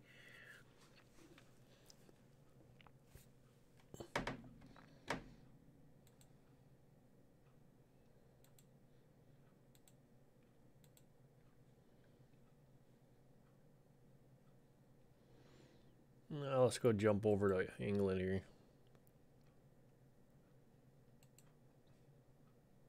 Hey, Brian. Great to see you. Glad you could come back. We're talking about food, talking about making our own seasonings, and smoking meats, cheese, fish.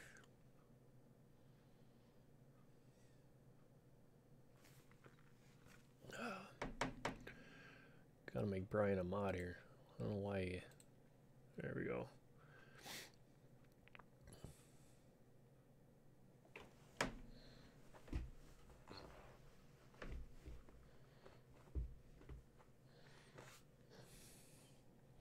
Talking about ice. Ice is just starting to come off the ponds around here.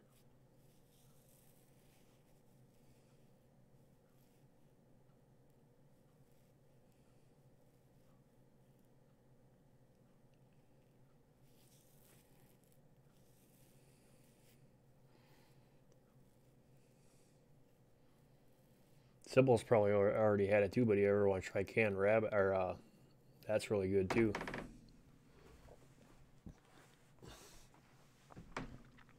I've had that once.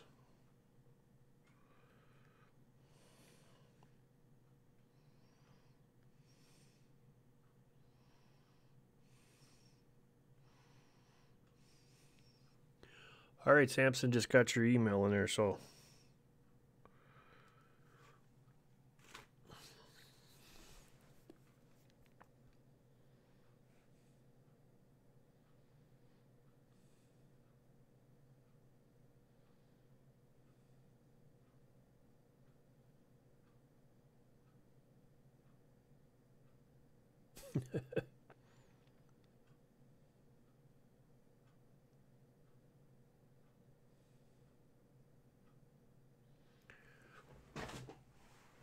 Yeah, up here we do trout and salmon and all that kind of stuff, so. I'm actually waiting for the boy to get a little bit bigger so we can go do some fishing again. He's at that age now where he'd be just yanking and casting and yanking and casting. We wouldn't be catching any fish. They'd be gone.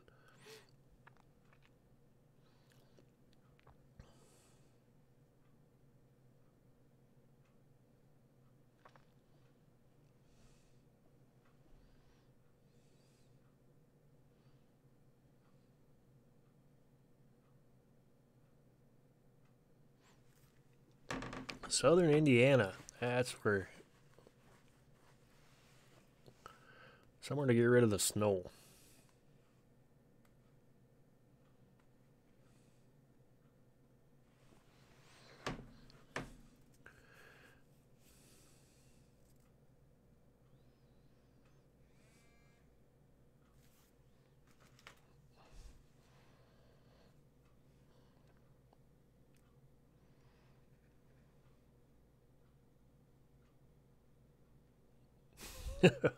Okay, Nathan.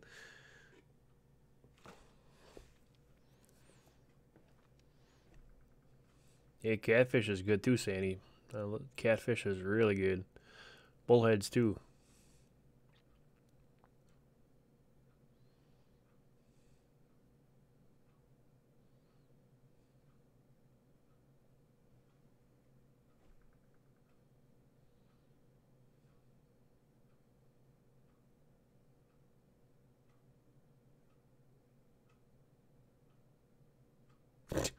Freaky. Well, Freaky, if you come up here and you put a mouse on a board and you lay it out in the water, you'll get a muskie.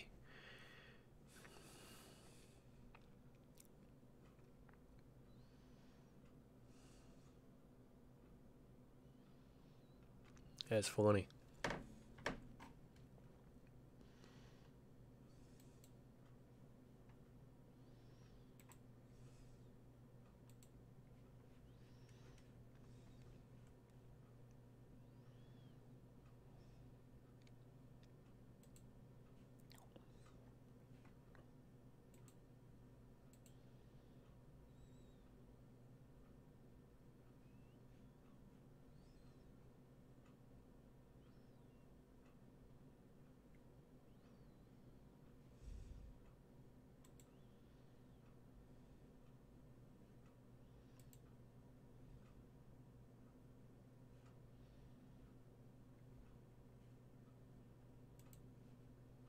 Yeah.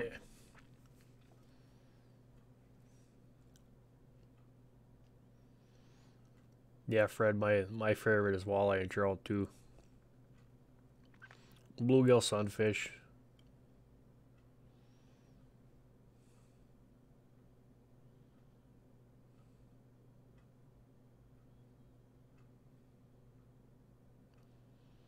I'll have to bring out some of them yo-yos, Sybil. I don't know if too many people know what a yo-yo is. Samson knows what a yo-yo is. That is probably the most ingenious thing I ever saw anybody made so far. They got probably 2 boxes, and I think there's 20 or 30 in each box.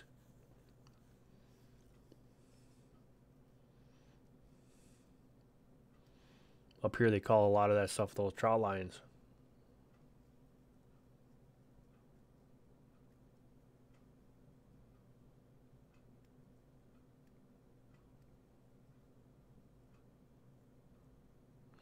Yeah, oh man.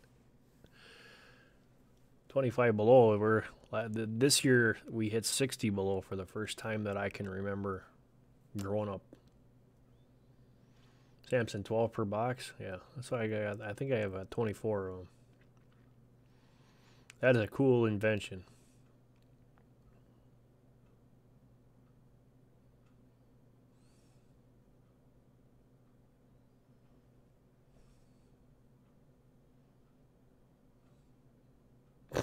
Fred.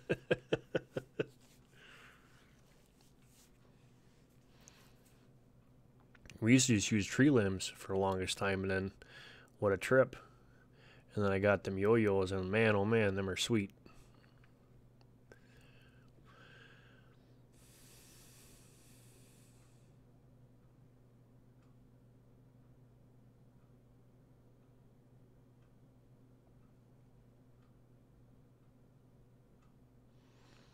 Sybil, just use a 1 gallon milk jug. Just whip it out there.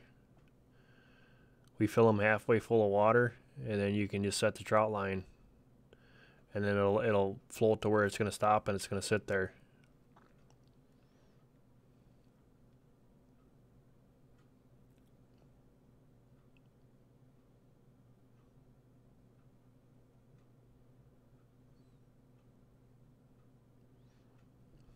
Up here, if you get the traditional trout line that goes all the way across the river, you'd probably get in big trouble.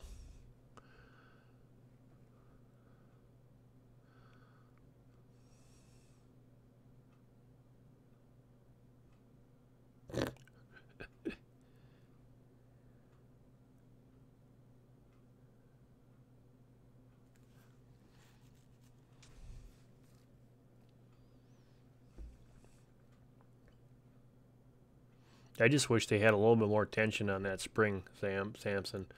I think they would be so much better if there was just a little bit more on there, because I've already caught some stuff on there, and they had the whole line all the way out.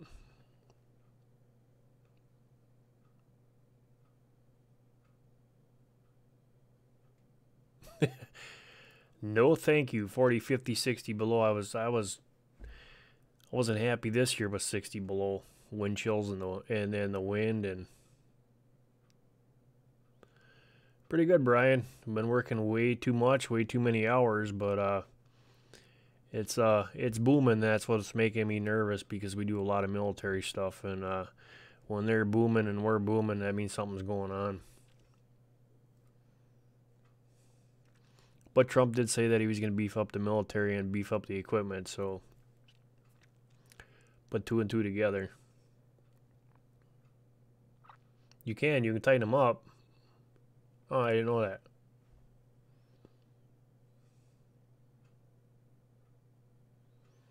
It's a good idea, Sybil. I never thought about that.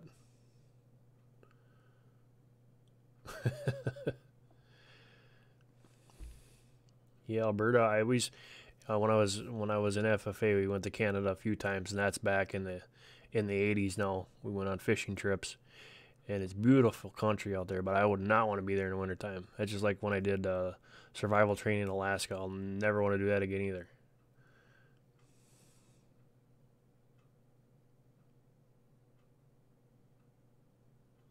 Ah ha ha. Okay, I'll have to try that.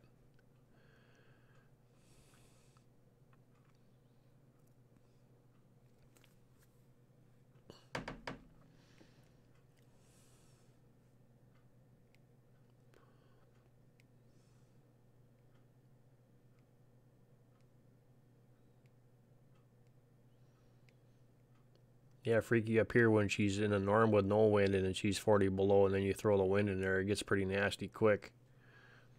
This winter's been a rough winter everywhere. And that's the other thing, guys, is that we really want to keep look at that, because if this winter is bad as it was, it's going to affect the crops this year. You're already seeing prices, prices of food going up in the stores tremendously, just because of how rough this winter's been. So the more that we can, the more that we can put away, the better off we're going to be all the way around.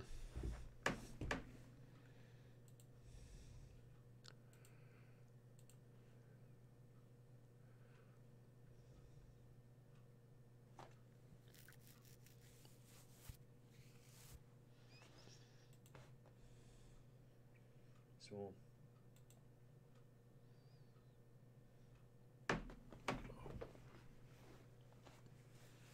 yeah, freaky it is. It's nasty all over. And you know, you've got the flooding and stuff that's down south. You had the colds and these snowstorms that came through here early in the spring, uh, especially down south where fruit trees are. They're already starting to blossom. So last year, I guess in California, a lot they had bad weather. So you know, it's just everything is coming around. So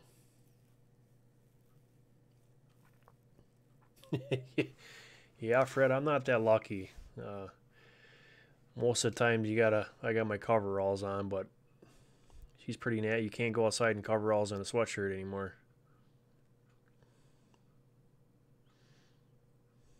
That's right, Sandy. You never know. It's really important, you guys, to think about that.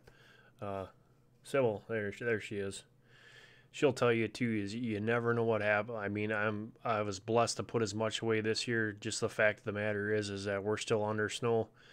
Last year at this time, we were already putting in our garlic, our onions. We had spinach in. We had our beets in. We had our carrots in. And I've got nothing. I've got snow on the ground yet. So this year, it might be a rough year for growing. And it might be great. It might be nice and hot. Again, I don't know.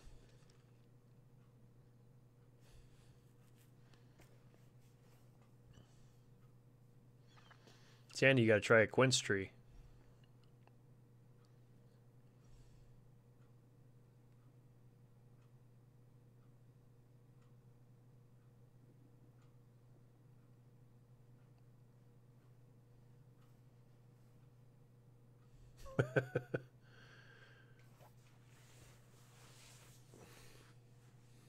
It was kind of funny because I think it was in February. I was cutting wood and it was in the 40s and 50s. The snow was melting like crazy, and then all of a sudden we got 3 feet, and then we got, I mean, within less than, I think it was 1 month, we got over 5 feet of snow. It was just nuts. And then it just kept on right a coming and coming. And it says you get sick of it. A what? A quince tree. That is that. It's a Russian lemon tree. It's designed for cold weather environments like us, and it has the lemon taste. You have to look them up. Quince. Yep, Freaky Quince, just like Freaky just said. So you people that are in the colder environments, that is one tree that likes the cold environment. It will blossom early in the spring, and it'll give you a citrus fruit. Bay leaves. Now that would be cool.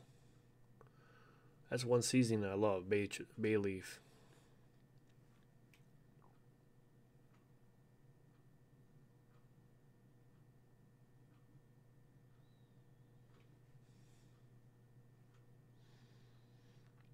Yeah, well, they were blaming on the solar minimum is what I heard a couple weeks ago. Yes, Sandy, I got two of them.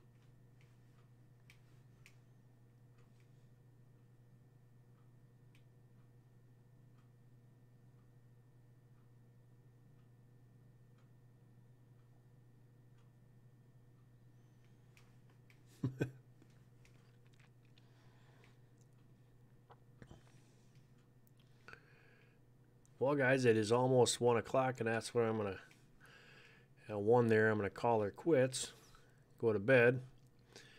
So, like I said, we're gonna be doing this hopefully 3 days a week, and looks like Tuesday, Wednesday, Thursday. If I do change that, I'll let everybody know. But for sure, I'm gonna get back into my live streams, and hopefully, knock on wood, that I don't have to work the weekends anymore. Not saying that's true or not, but I gotta pull old Merle out of the bushes and get him going again too. But we're going to be having once we get this up and rolling, we're gonna go and we're gonna do hangouts until they allow hangouts, so we can have people come up. The other way that I do is Zoom. Zoom is a lot better video quality.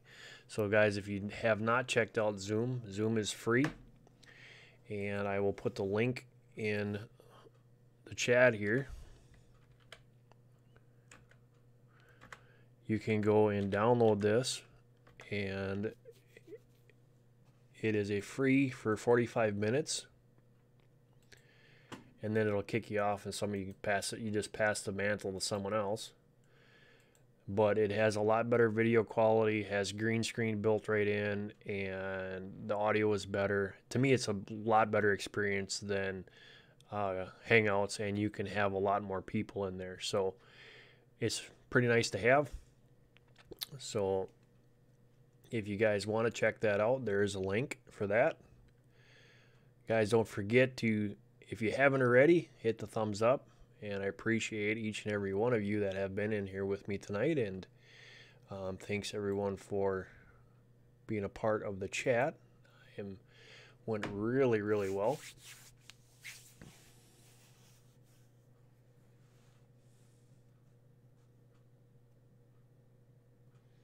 That'd be great, old man.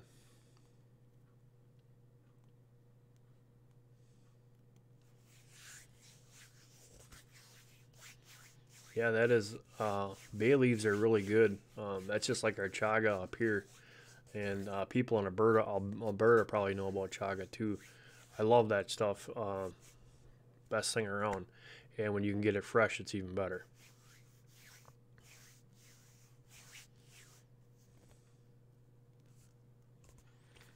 Yeah, Freaky. Well, you can just be a part of the chat. I even had Sybil up on one time, so I've had Sandy K up on one, so you never know.